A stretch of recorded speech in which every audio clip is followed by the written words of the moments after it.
Recently, I spoke to an accounting firm owner, quite a few of them actually, and one of them was really struggling with marketing and sales, whereas a few others of them were absolutely crushing it by signing on a lot of new cleanup jobs and retainer jobs. And by the end of this video, I want to share with you one of the biggest mistakes that accounting firms make in their marketing process and their sales process. So it's two mistakes that we're going to be covering. Now, for those of you that are new to the channel, my name is Ben. I run Get Overflow, and we help professional service firms book more consultations to grow their practice with inbound B2B bookings. My head is shaved because I recently ran a charity event with my girlfriend yesterday.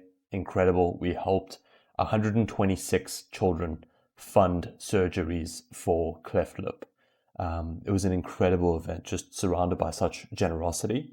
We got like a lot of really cool gifts, and like I ate, I think, 4 muffins and had like a lot of energy drinks and things that were there. Really good time. But let's get to it, right? So why should you listen to me? So in the past 6 weeks, or in a 6-week period across one campaign, we sourced $120,000 in deal flow.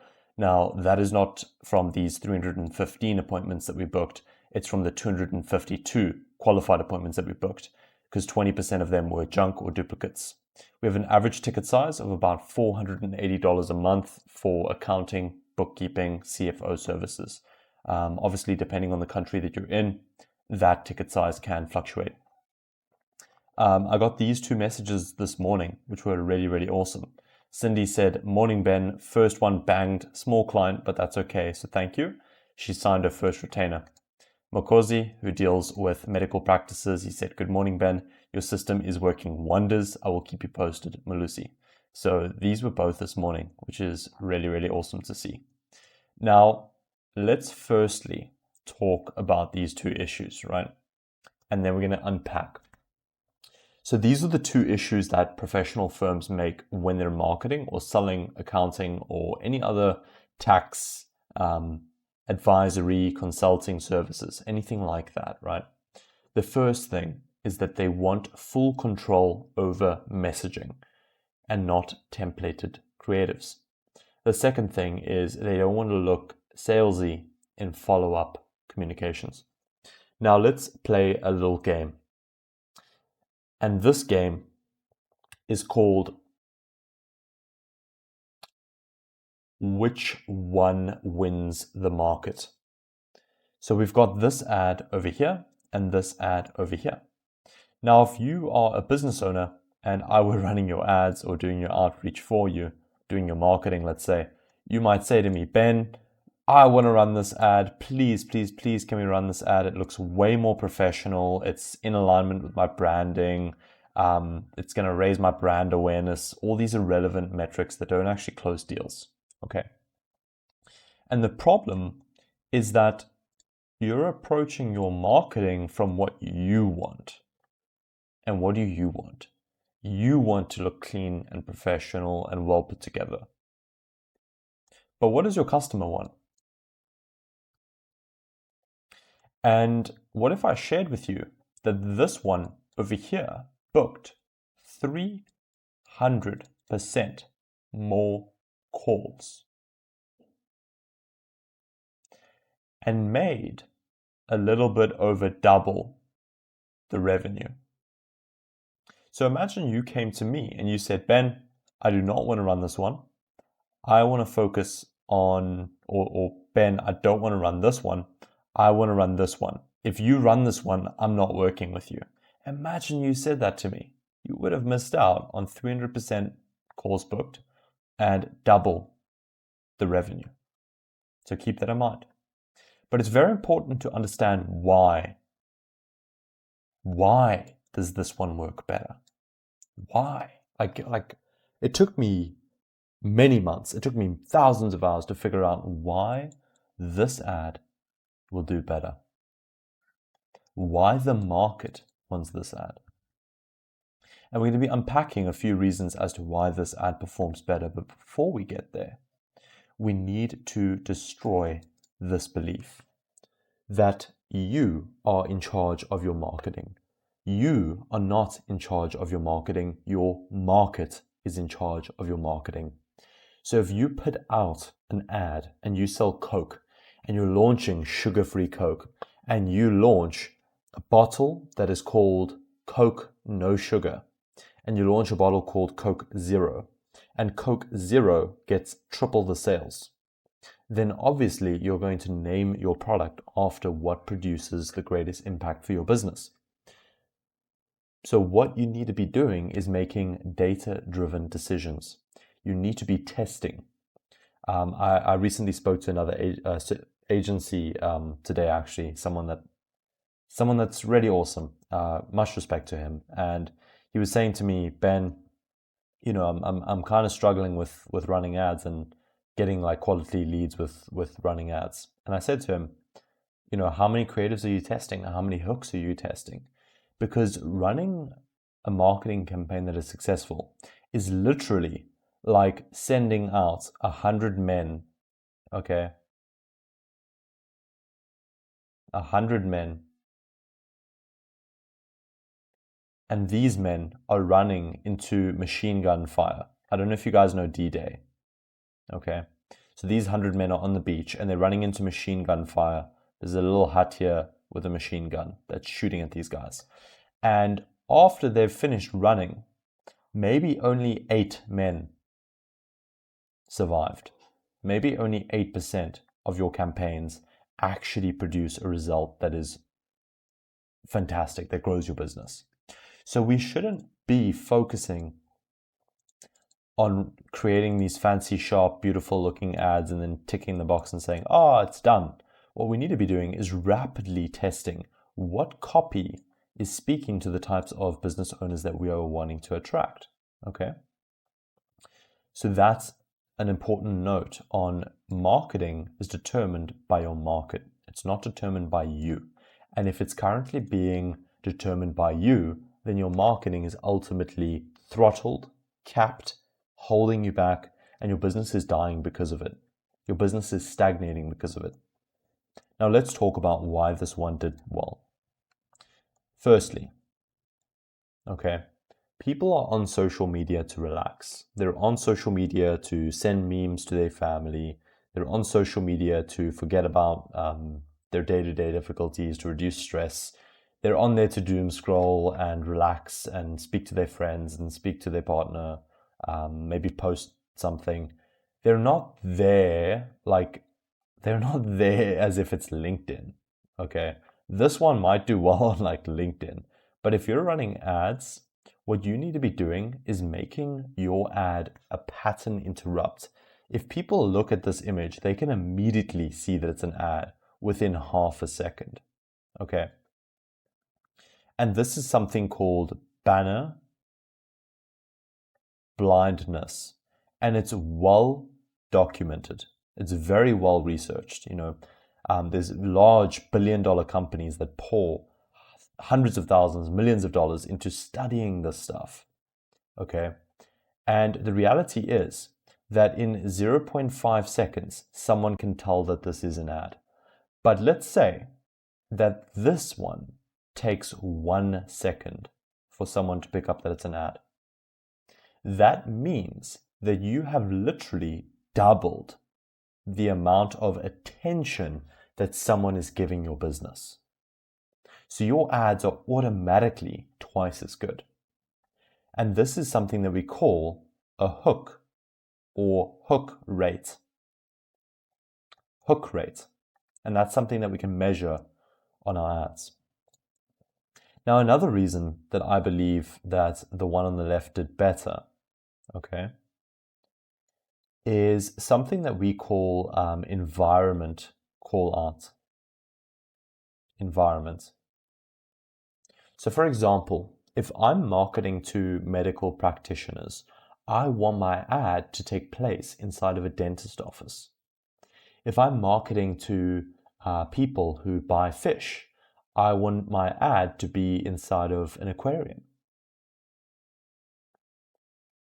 And it sounds obvious, but so many people don't do it, Like they will run an ad of like themselves, who's an accountant, looking at like papers and a picture of a calculator, okay, and it'll be like, we are experts at doing tax for construction companies, but nowhere in the ad does it show like a hard hat or a drill or a crane or a cement truck. It doesn't show anything that actually calls out to who they're trying to attract.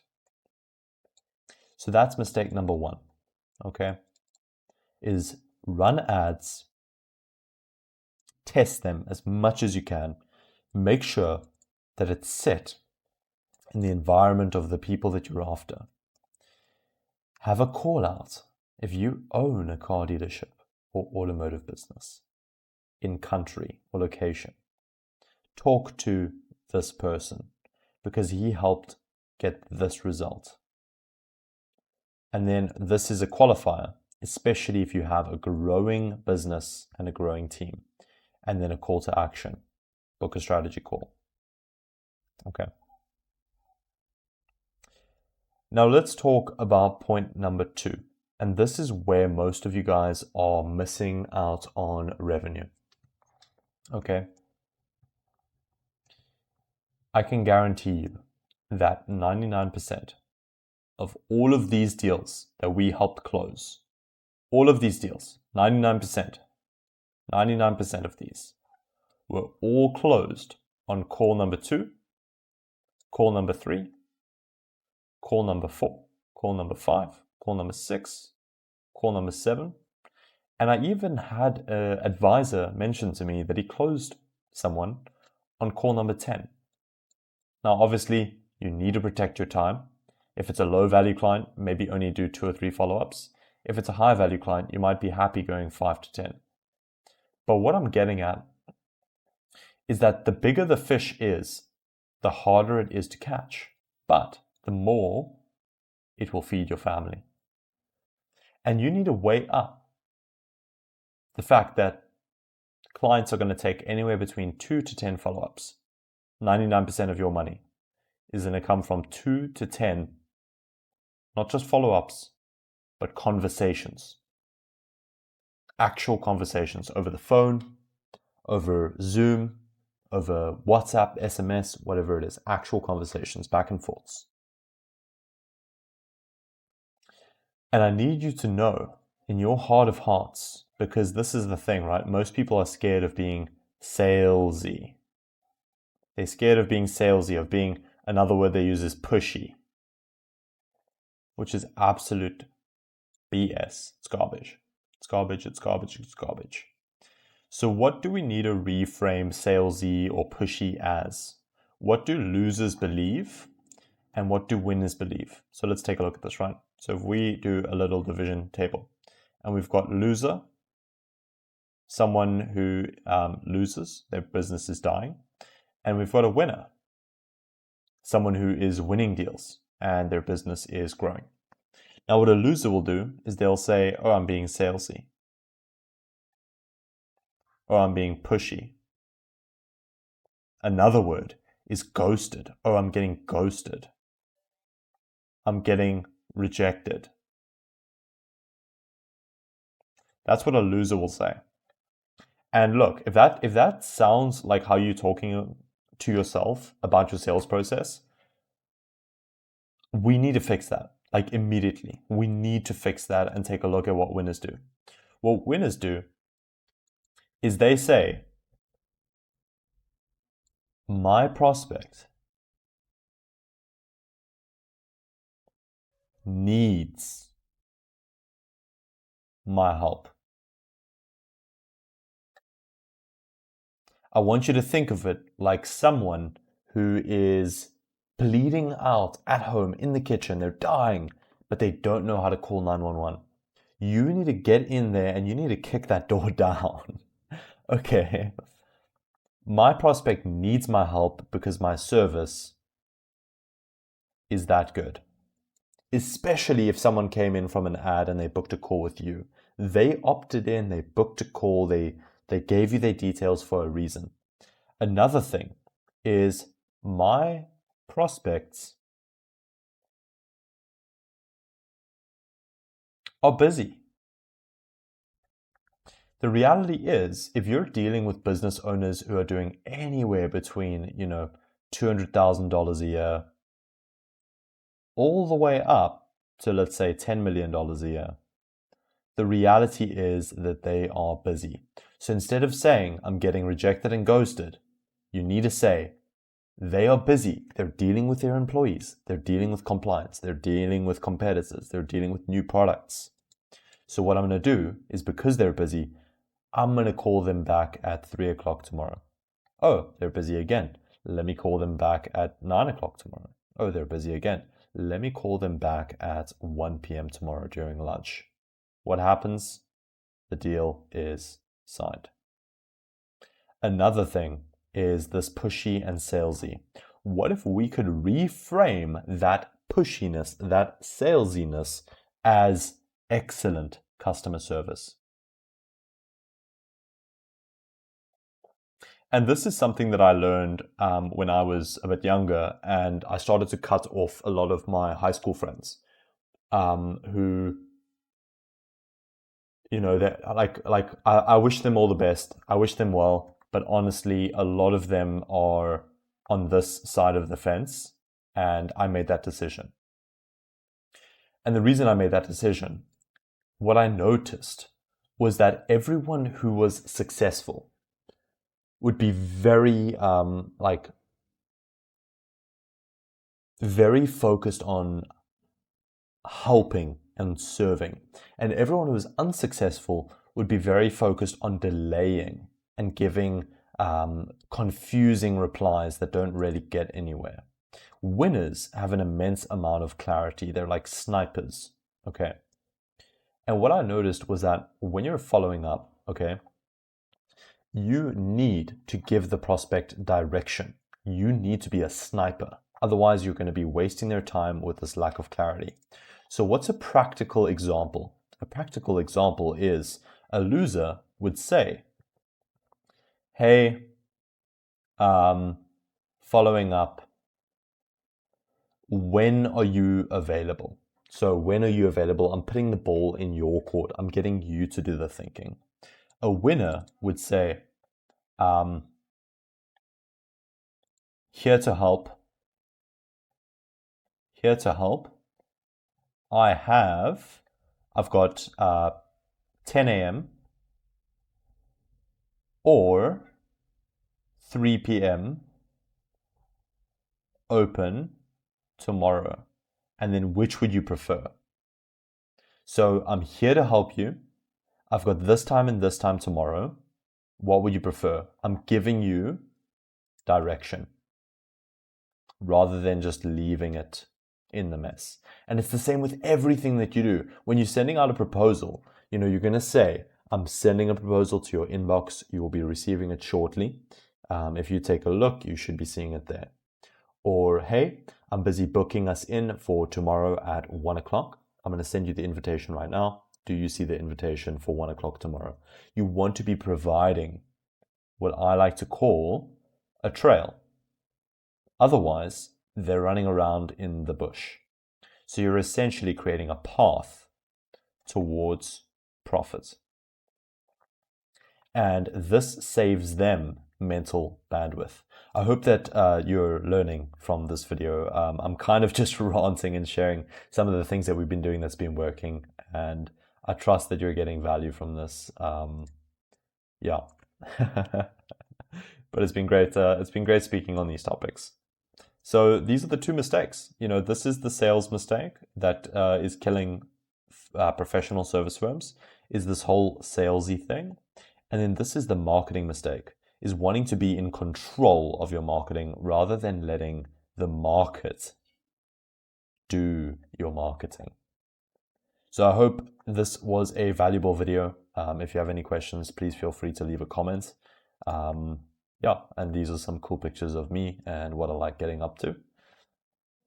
And yeah, these really put a smile on my face this morning, so I wanted to share that.